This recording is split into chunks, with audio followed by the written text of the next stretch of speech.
আকাশবাণী আগরতলা স্থানীয় সংবাদ পড়ছি দেবাশিস দে। স্বরাষ্ট্রমন্ত্রী অমিত শাহ গতকাল ভার্চুয়ালভাবে আগরতলার স্বামী বিবেকানন্দ ময়দানে নিয়োগপত্র প্রদান করেন। গতকাল স্বাস্থ্য দপ্তরে ফার্মাসিস্ট, ল্যাব টেকনিশিয়ান এবং রাজ্য সরকারের বিভিন্ন দপ্তরে জেআরবিটি কর্তৃক মাল্টিটাস্কিং স্টাফ পদে 2806 জনকে নিয়োগপত্র দেওয়া হয়। অনুষ্ঠানে তিনি বলেন, ত্রিপুরার সর্বাঙ্গীন বিকাশের জন্য প্রধানমন্ত্রী নরেন্দ্র মোদী ও ত্রিপুরা সরকার ধারাবাহিকভাবে কাজ করে চলেছে। তিনি আরও বলেন, ত্রিপুরা এখন স্বাস্থ্য, যোগাযোগ থেকে শুরু করে গুরুত্বপূর্ণ ক্ষেত্রগুলিতে অভূতপূর্ব উন্নতি করেছে। ত্রিপুরা এখন সম্পূর্ণভাবে সন্ত্রাসমুক্ত অঞ্চল হিসেবে স্বীকৃতি পেয়েছে, ফলে উন্নয়নের ধারা অব্যাহত রয়েছে। তিনি বিগত সরকারের আমলে চাকুরি ক্ষেত্রে স্বজন পোষণের অভিযোগ করে বলেন, বর্তমান সরকার গঠন হওয়ার পর সম্পূর্ণ দুর্নীতিমুক্ত ও স্বচ্ছতা বজায় রেখে নিয়োগ প্রক্রিয়া চলছে। অনুষ্ঠানে মুখ্যমন্ত্রী অধ্যাপক ডাক্তার মানিক সাহা বলেছেন, রাজ্য সরকারের 2018-19 অর্থবছর থেকে চলতি অর্থবছরের জানুয়ারি মাস পর্যন্ত বিভিন্ন পদে 16,451 জনকে নিয়োগ করেছে। তাছাড়া বিভিন্ন আউটসোর্সিং ও চুক্তিভিত্তিক ভাবে এখন পর্যন্ত 5,771 জনের কর্মসংস্থানের ব্যবস্থা করা হয়েছে। অনুষ্ঠানে মন্ত্রিসভার সদস্যগণ, মুখ্য সচিব জে.কে. সিনহা, তথ্য সংস্কৃতি দপ্তরের সচিব পি.কে. চক্রবর্তী প্রমুখ উপস্থিত ছিলেন।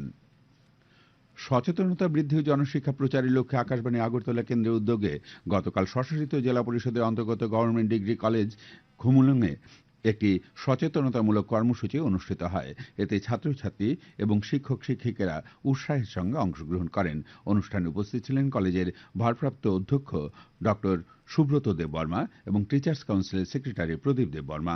এই কর্মসূচির লক্ষ্য ছিল যুব সমাজকে গুরুত্বপূর্ণ সামাজিক বিষয়গুলোর উপর গঠনমূলক কাজের সঙ্গে যুক্ত করা। অনুষ্ঠানে এ নিয়ে আলোচনা চক্র, কুইজ, বিতর্ক প্রতিযোগিতা অনুষ্ঠিত হয়। এসব অনুষ্ঠানে ছাত্রছাত্রীরা সক্রিয়ভাবে অংশগ্রহণ করে। এই অনুষ্ঠানে আগরতলা সরকারি মেডিকেল কলেজের সহযোগী অধ্যাপক ডক্টর আশিস দেববর্মা তার ভাষণে মূল্যবান বক্তব্য ও দৃষ্টিভঙ্গি ব্যক্ত করেন এবং যা অনুষ্ঠানে বিশেষ মাত্রা যোগ করে। আকাশবাণী আগরতলার অনুষ্ঠান বিভাগের প্রধান জয়শ্রী দেববর্মার নেতৃত্বে আকাশবাণীর টিম এই কর্মসূচির আয়োজনে বিশেষ ভূমিকা গ্রহণ করে। কেন্দ্রীয় সরকারের ন্যাশনাল ক্যারিয়ার সার্ভিস এর আওতায় 15 দিন ব্যাপী বৃত্তিমুখী প্রশিক্ষণ কর্মসূচি গতকাল থেকে কৈলাসহরের রামকৃষ্ণ মহাবিদ্যালয়ে শুরু হয়েছে। কর্মবিনিয়োগ ও জনশক্তি পরিকল্পনা দপ্তরের উদ্যোগে আয়োজিত কর্মসূচির উদ্বোধন করে ঊনকোটি জেলার জেলাশাসক দিলীপ কুমার চাকমা বলেন, এ ধরনের প্রশিক্ষণের মাধ্যমে প্রতিযোগিতামূলক পরীক্ষায় অংশগ্রহণকারীদের আত্মপ্রত্যয়, উৎসাহ বৃদ্ধি করবে। 15 দিনের প্রশিক্ষণ কর্মসূচিতে দক্ষতা উন্নয়ন, স্পোকেন ইংলিশ, ব্যক্তিত্ব বিকাশ ইত্যাদি বিষয়ে পাঠদান করা হবে। 2 মাস বন্ধ থাকার পর আগরতলা বাংলাদেশ সহকারী হাই কমিশন গতকাল থেকে ভারতীয়দের জন্য সব ধরনের ভিসা ও কনসুলার সেবা চালু করেছে। গত 3রা ডিসেম্বর একটি অনভিপ্রেত ঘটনার পরিপ্রেক্ষিতে অনির্দিষ্টকালের জন্য সব ধরনের ভিসা ও কনসুলার সেবা স্থগিত ছিল।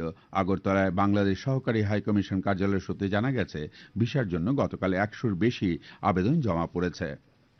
দক্ষিণ জেলা প্রশাসনের উদ্যোগে গতকাল শান্তিরবাজার সরকারি মহাবিদ্যালয়ে বিপর্যয় মোকাবেলায় মহড়া অনুষ্ঠিত হয়। এনডিআরএফ ও টিএসআর নবম বাহিনীর জওয়ানরা এবং শান্তিরবাজার সরকারি মহাবিদ্যালয়ের ছাত্রছাত্রীরা মহড়ায় অংশগ্রহণ করে। দক্ষিণ জেলার জেলাশাসক স্মিতা মল, এমএস শান্তিরবাজারের মহকুমা শাসক মনোজ কুমার সাহা মহড়ায় উপস্থিত ছিলেন।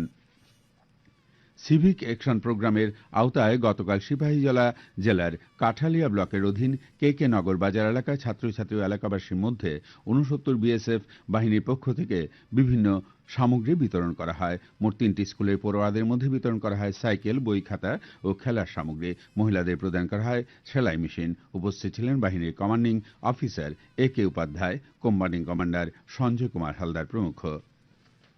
উত্তরাখণ্ডে অনুষ্ঠিত 38তম জাতীয় গেমসে পর্যন্ত মোট 199টি স্বর্ণপদকের ফসলা হয়েছে।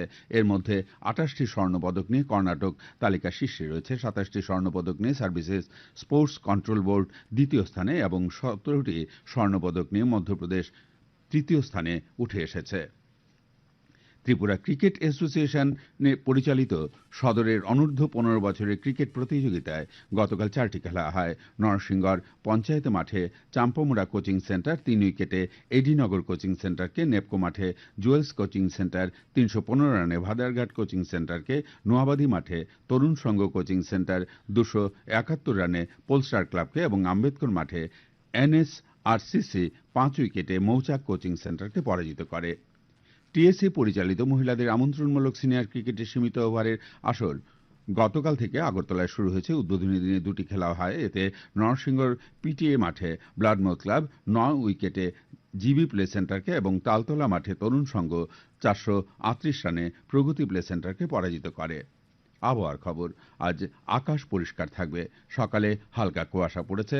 আজ দিনের তাপমাত্রা সর্বোচ্চ 28 ডিগ্রি সেলসিয়াস এবং সর্বনিম্ন 15 ডিগ্রি সেলসিয়াসে কাছাকাছি থাকবে। আজ ভোরের সর্বনিম্ন তাপমাত্রা ছিল 15.8 ডিগ্রি সেলসিয়াস। স্থানীয় সংবাদ এখনকার মতো।